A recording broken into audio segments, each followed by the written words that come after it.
We've reached the month of August, which means it's time to rank all 5 July 2025 releases that I saw, from worst to best.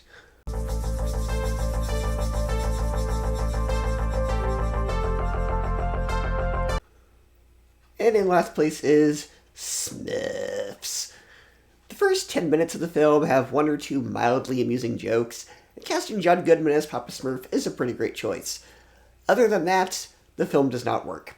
It's the cliche, what is my talent, who am I story that we've seen done much better in Encanto, My Little Pony, and Care Bears. Maybe the film could have worked if the majority of the jokes were not trying hard to be trendy. In this movie filled with fantasy elements such as wizards and fantastical creatures, we also get references to Zoom and DoorDash. Thankfully, the infamous influencer Smurf from the trailer did not make the final cut of the film. The plot is more or less the 2011 Neil Patrick Harris film again, where for some reason the Smurfs are sent to the human world, and this only matters for about 5 minutes. Because for the majority of this film, we spent time with creatures reminiscent of the Tribbles from Star Trek. Keeping the Smurfs in their own world would have made more sense. The film also cannot decide if it wants to be a musical or not. The film has a total of 3 musical numbers, and the rest of the soundtrack is a glorified commercial for Rihanna's music, who also provides the voice of Smurfette. Not since DreamWorks' Home has a movie felt so self-indulgent. The 3 musical numbers that are in the film are forgettable, generic, mass-market pop music trash, manufactured to be top 40 hits on the radio. Apart from a couple of mild swear words, the majority of the film isn't necessarily bad for kids. There aren't any bad messages or anything, but the film is not exactly the most enriching or best use of time. This past year we had Looney Tunes, Elio, and Zoopocalypse, all of which were much smarter. While kids may get some amusement out of it, the film provides nothing for adults. There are much better films to choose for your family movie night. Number 4, Happy Gilmore 2. Now, the original is not a movie that I grew up with. The first time I watched it was just a couple of years back on Netflix, and apart from some of the crasser humor, I enjoyed it enough, but it's not a movie I've ever gone back and rewatched, so this isn't a movie I was particularly clamoring for. And the sequel is okay enough. Considering it's a long overdue comedy sequel, it's slightly better than I was expecting it to be, but that doesn't necessarily make it good. The beginning is very frustrating because it basically undoes everything the first film led up to.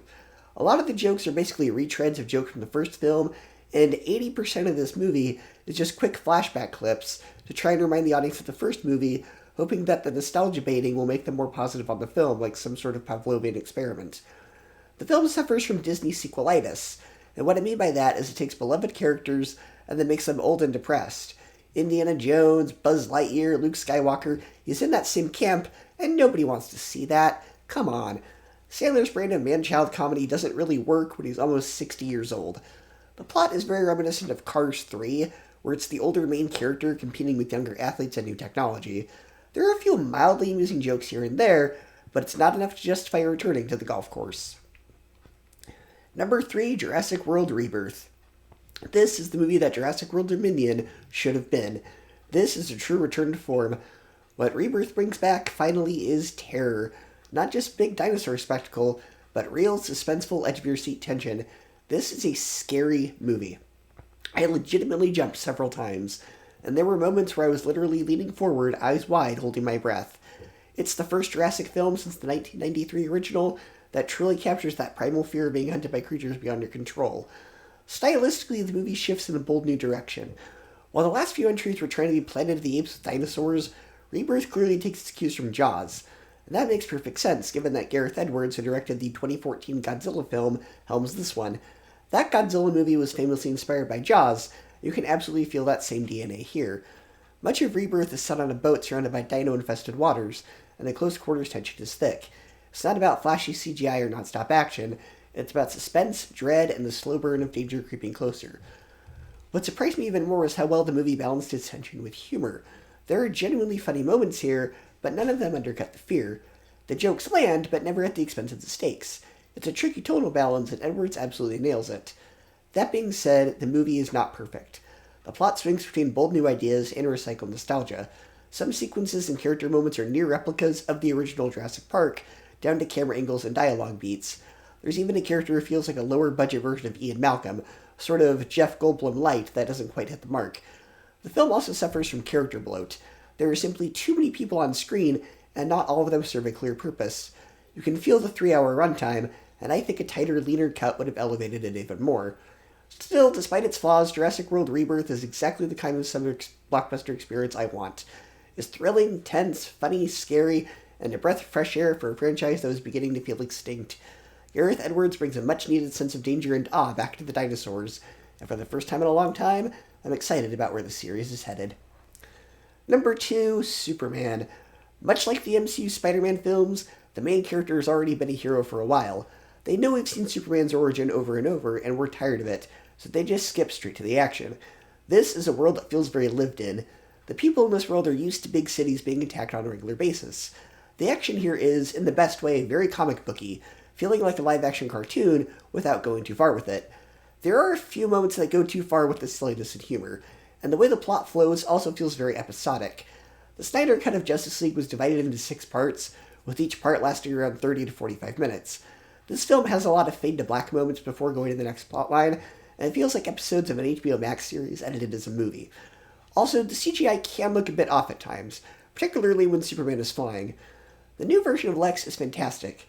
The other versions of Lex were a bit too camp, and as great as planned before this was a real estate scam, this version feels like a legitimate threat, and though he can be over the top at times, he's still a very hateable villain.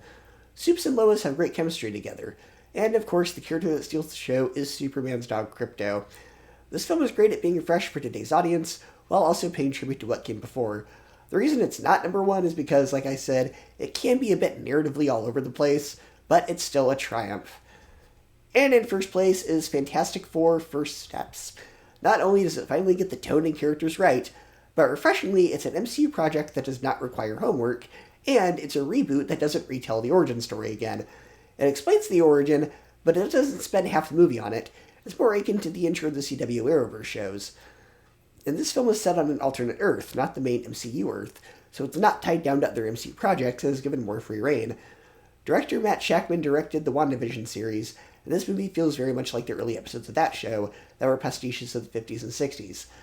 The first 2 Fantastic Four movies were live-action cartoons in a bad way, but this is a live-action cartoon in the best way, mixed with old 1950s and 60s sci-fi serials.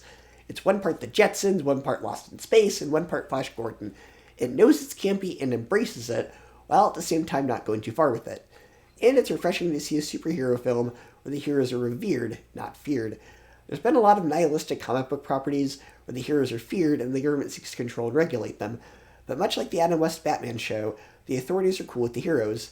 Michael Giacchino does the score here, and his score is very reminiscent of his work on The Incredibles, the J.J. Abrams Star Trek films, and Tomorrowland. Unlike the previous iterations of the Fantastic Four, where the chemistry between the actors fell flat, these actors actually feel like a real family and work well off each other with gentle loving ribbing and being willing to do anything for each other. This is one of the most human, emotional MCU films as of late. My only real criticism is the pacing can drag in certain parts. Compared to the majority of the MCU, there's not as much action. There are certain scenes that I feel are over-explained and go on for a bit too long, so maybe the pacing could have been tightened a bit, but that's a nitpick. The film is still nothing short of fantastic, and it comes in at number 1. Good sharing of the July movies that you saw, and I'll see you next time.